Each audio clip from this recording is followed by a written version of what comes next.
네, 안녕하세요. 반갑습니다. GTS 한국사 오늘 주제 22 한번 살펴보겠습니다. 자, 조컨 실컨 간의 지난 시간에 강화도 조약으로 개항을 하는 모습을 살펴봤죠.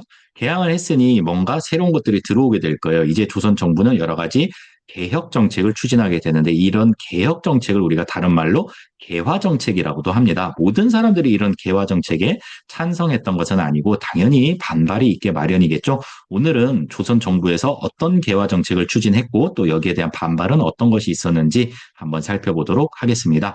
대표적인 이 개화 정책에 대한 반발이 위정척사 운동과 이모군란인데 오늘은 그 두 가지 내용 위주로 여러분이 좀 정리를 하면 좋겠습니다.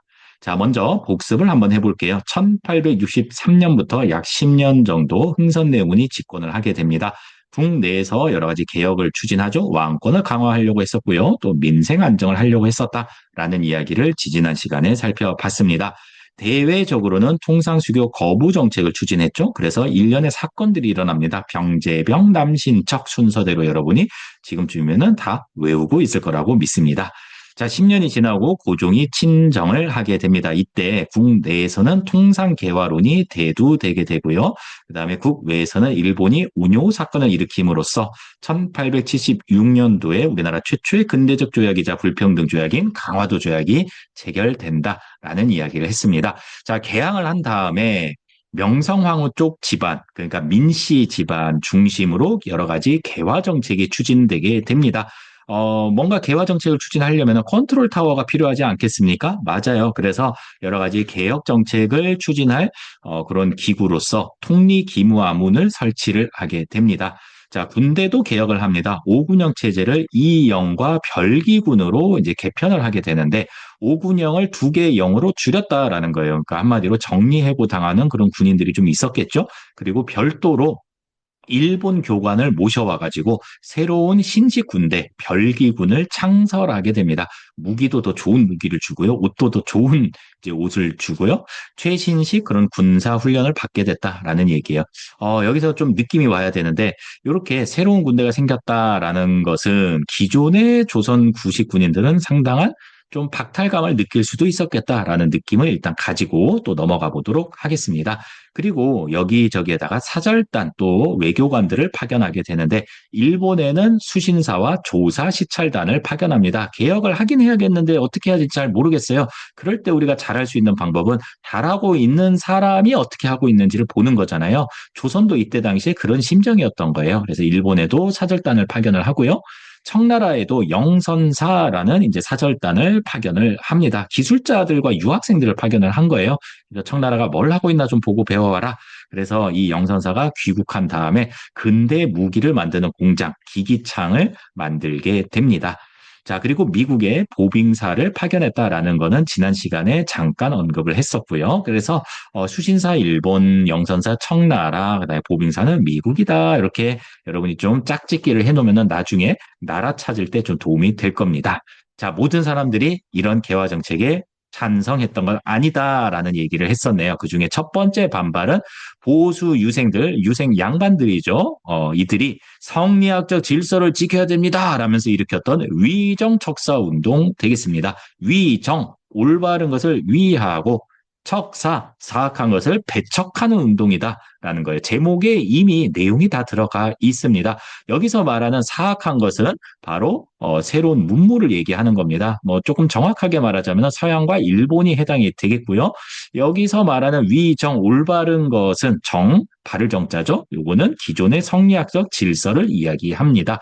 이 위정척사 운동은 시기별로 조금씩 다른 이제 모습을 보이는데 1860년대에는 통상에 반대를 했다라는 거예요. 이항로를 중심으로 척화주전론이 대두됩니다. 척화주전론, 서양 세력이 오면 맞서 싸우자라는 그런 주장이라고 적당히 알아두면 되겠습니다.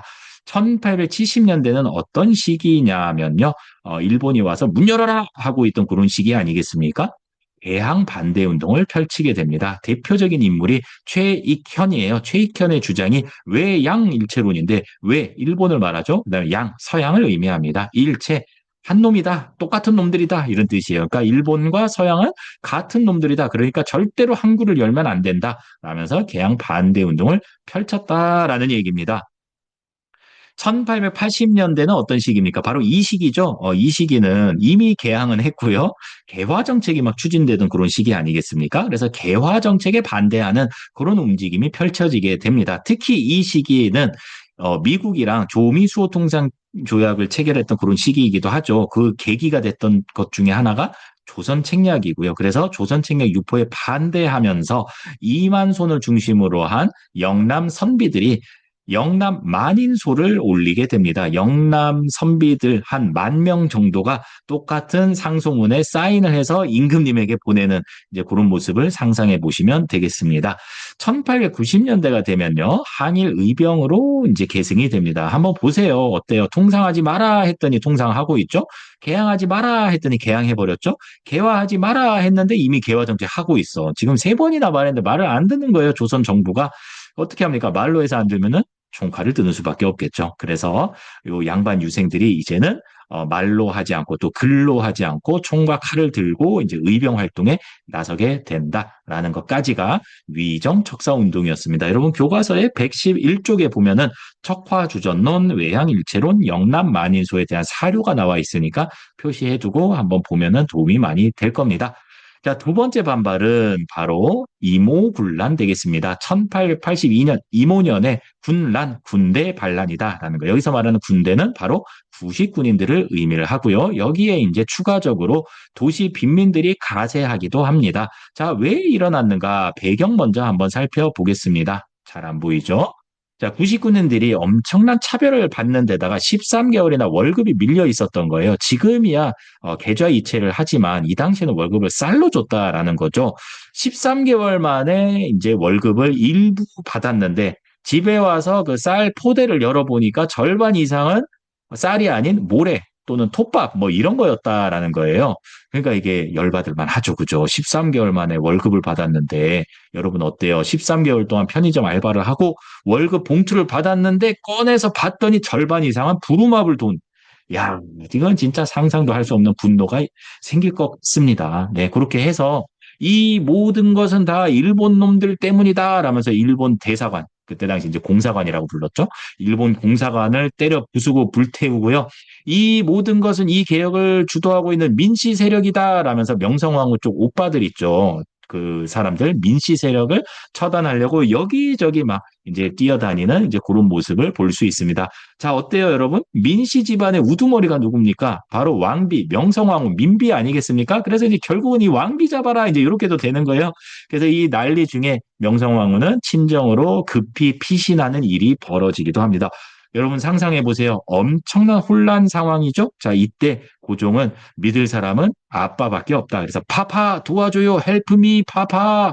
그러면서 결국에 흥선대원군을 이제 불러오게 됩니다. 그리고 흥선대원군은 지금까지 모든 개혁을 중단시키게 되는 거죠. 아, 시계가 이제 거꾸로 돌아가기 시작하는 거죠. 자, 그때 청나라 군대가 조선에 들어와서 이 군란을 진압을 하고 책임자로서 흥선대원군을 청나라로 납치를 해가면서 대충 이 이모군란이 수습되게 됩니다. 그리고 나서 이제 두 가지 조약이 체결이 되는데 먼저 조선과 일본 사이에 제물포 조약이 체결됩니다. 막대한 배상금을 지불을 했고요. 이제 일본 군대를 주둔하는 것을 허용을 하게 됩니다. 야, 니네 군대 때문에 우리 공사관 박살났잖아. 너네 이제 더 이상 못 믿어. 우리 공사관은 우리가 지킬 거야. 라면서 일본 군대가 한성에 합법적으로 주둔하게 됩니다. 외국 군대가 처음으로 이제 주둔하게 된 거예요. 청나라와 조선 사이에서도 이제 어떤 일이 벌어지냐면은 군대를 주둔하게 되고요. 그 다음에 고문을 파견하게 됩니다. 고문, 뭔가 정책의 자문, 조언을 해주는 그런 사람이라고 보면 돼요. 내정을 청나라가 간섭하게 되는 계기가 됐고요. 조청, 상민, 수륙, 무역, 장정. 이름이 진짜 길죠. 10글자인가 그렇죠. 조청, 상민, 수륙, 무역, 장정. 이게 은근히 또 수능에 자주 나옵니다. 그래서 잘 알아두면은 언젠가는 도움이 될 겁니다. 조청, 상민, 수륙, 무역, 장정이라는 걸 체결을 해서 청나라 상인이 우리나라 내륙, 내지에서 장사할 수 있게 되는 통상을 허용하게 되는 계기가 됩니다. 그 전까지는 외국 상인들은 개항장에서만 장사를 할 수 있게 됐는데 이제는 개항장을 벗어나서 내륙 깊숙한 곳까지 와서도 장사, 그러니까 소비자들하고 직거래를 할 수 있게 되는 길이 열리게 됐다라는 안타까운 소식입니다.